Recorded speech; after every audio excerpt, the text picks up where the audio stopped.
Welcome back to She Takes on the World TV. I'm your host, Natalie McNeil, and this is the Kwik Habits series with world-renowned memory and brain performance expert, Jim Kwik. Let's dive into today's habits.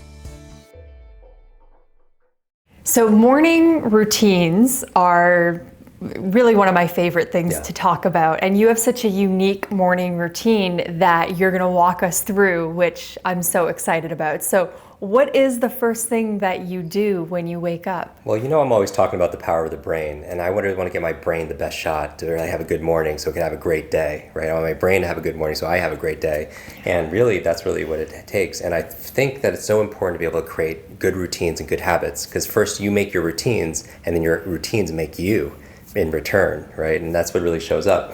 And so the first thing I do when I wake up is I actually remember my dreams. I go through a process where I do dream recollection. And the reason why I bring this up and it's so important is because I teach accelerated learning. So I'm very hyper aware of how people are learning all day. And as entrepreneurs, your primary goal is to be able to solve problems so you can add new value to the world, right? And you spend the entire day trying to solve problems. And what people don't realize is when you sleep, your brain is still operating. Your subconscious is still working at solving those problems, coming up with great solutions and coming up with creative ideas. The challenge is when most people wake up, they forget their dreams. Right? So for example, some of the most incredible works of art and literature and science and inventions came from someone else's dreams. So for example, Elias Howe created the sewing machine in his dream. Mary Shelley created Frankenstein in her dream, right? Paul McCartney came up with Yesterday, the song Yesterday, in his dream, right? The scientific method, the periodic table actually came through a chemist's dream. So there's a huge wealth of knowledge and information and inspiration there. The challenge is people don't know how to remember their dreams. I love this topic so much because the name She Takes on the World actually came to me in a dream, really? Like 10 years ago. And I had this whole vision of what it was. And it was about 4:00 in the morning, and I had a BlackBerry at the time. Okay. And I actually woke up and tapped a whole bunch of notes into my BlackBerry. And it wasn't until the next evening that I had this memory of, I think I had a dream last night. Right. And I think I wrote it down, and I opened my notepad in my BlackBerry, and there were all the notes. That's amazing. And I would not have remembered that had I not That's amazing. written it down. And then that's become my company. Exactly. So what's your process? So really simple. Just remember the acronym DREAMS. Dreams. The D stands for you want to decide to remember your dreams, because most people never make a real decision to do something. A decision, for example, to remember someone's name. But if you make a decision, you're more likely to remember it. So make the decision first to remember names and to remember your dreams, especially. The R stands for record. So by my bed, I have this journal there, and I record my dreams. I train myself to write down, and so I have a pen that kind of lights up a little bit so I could be able to do it. I recommend a journal over something to type with, like you're on your phone, because the blue light on your phone really disrupts our sleep, right? So you want to be able to train yourself, and whenever you wake up in the morning or in the middle of the night, to record your dreams. The E stands for eyes. And what I mean by eyes is you want to train yourself to keep your eyes shut as soon as you wake up. Because what happens is a lot of us forget our dreams because of the ambient light that's in our room and such. So you open your eyes and you start forgetting. So keep your eyes shut while you're going through this process of remembering your dreams. Now, obviously, these aren't all in order. So these are the key steps, right? So the A in dreams stands for affirmations. And I do believe in affirmations. This is like our self-talk. And so saying things like that you intend to remember your dreams, saying that I will remember my dreams tonight. I'm going to have great dreams tonight. And this works because when you have that affirmation or that intention, have you ever needed to get up early in the morning and you set your alarm for like 5 o'clock and you wake up like 2 minutes right before the alarm goes off? Yes, I try not to wake up at 5 o'clock. Oh, no, I know. Or maybe 7 o'clock, right? But you set the intention that you're going to wake up, and you actually wake up a couple minutes even before the alarm goes off. That's the power of your intention. So have an affirmation that you're actually going to remember your dreams. And then finally, the M in dreams stands for manage your sleep. Manage your sleep. And this is a hot topic for a lot of entrepreneurs because I think there's a real epidemic of sleeplessness. Right? You want to destroy your focus, your memory, your ability to make good decisions, your critical thinking.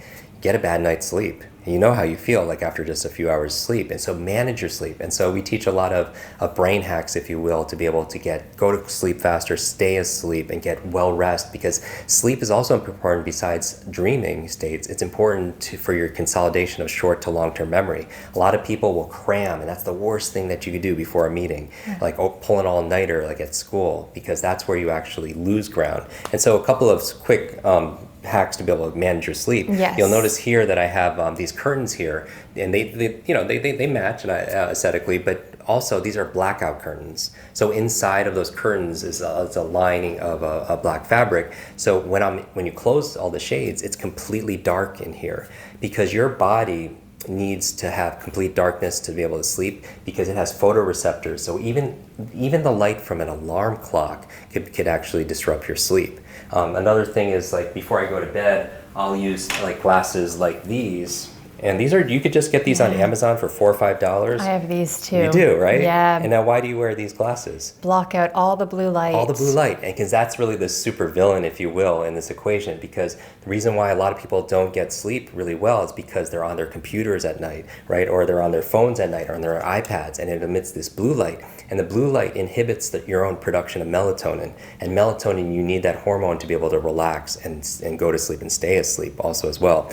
So, and on your computer also, you can get apps like Flux, which actually, as time goes on, it'll start. I use that. I use the Flux app as well. Oh, that's really good. So good. So you're all dialed in. Make sure on the iPhones too, or any phone that you have, you can put it on night mode. Night mode, or you can maybe put it in grayscale. Like for my iPhone, if I hit the main button 3 times, accessibility, it actually turn it into grayscale, and so I don't get that blue light.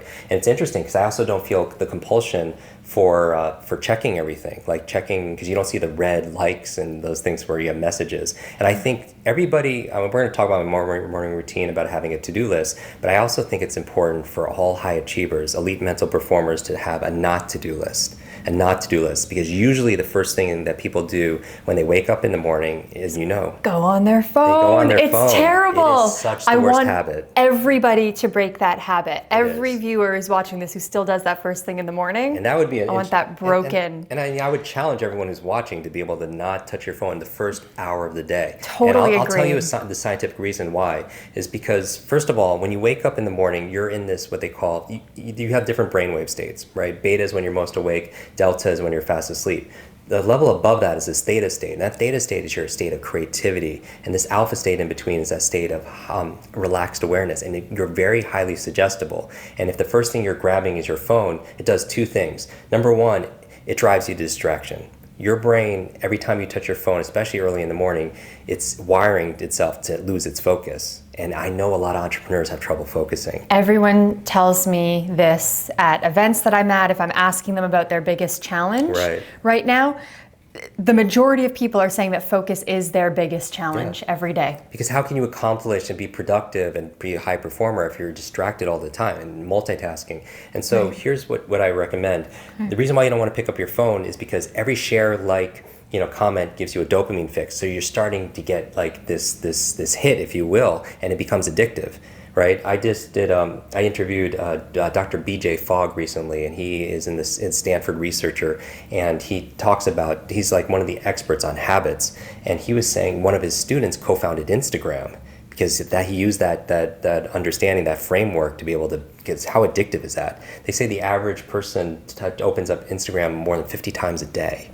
And so and that's going to distract you from doing the work that you need to be able to do. So you're highly suggestible in the morning, so don't go on your phone. The other reason why you don't look at your phone, though, is because it not only trains you to be distracted, it trains you to be reactive.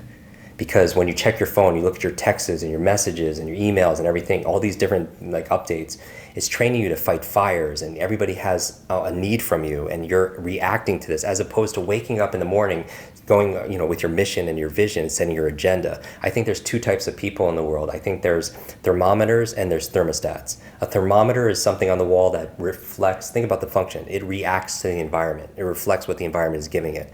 But a thermostat is completely different. A thermostat sets a standard, it sets a goal, it sets a vision. What happens to the environment? It raises to meet that standard. And so I think an entrepreneur really has the potential and the responsibility to be a thermostat more than a thermometer, so they could direct their course. And I think one of the most important things is not to be addicted to things and give up your sovereignty and give up your power, so you could actually move your agenda forward in terms of your mission. Yeah, and you do not go on your phone for a whole hour. So I'm assuming that the routine does not stop here. It doesn't. So what is the next step? So the final S in dreams, so the M is manage your sleep. The S stands for share. Share your dreams. And so you wake up in the morning and you have these dreams, but share it with your friends, because it trains you that dreams are important. And by sharing it with and emoting it, it makes it more personal, and you're more likely to remember more of your dreams moving forward.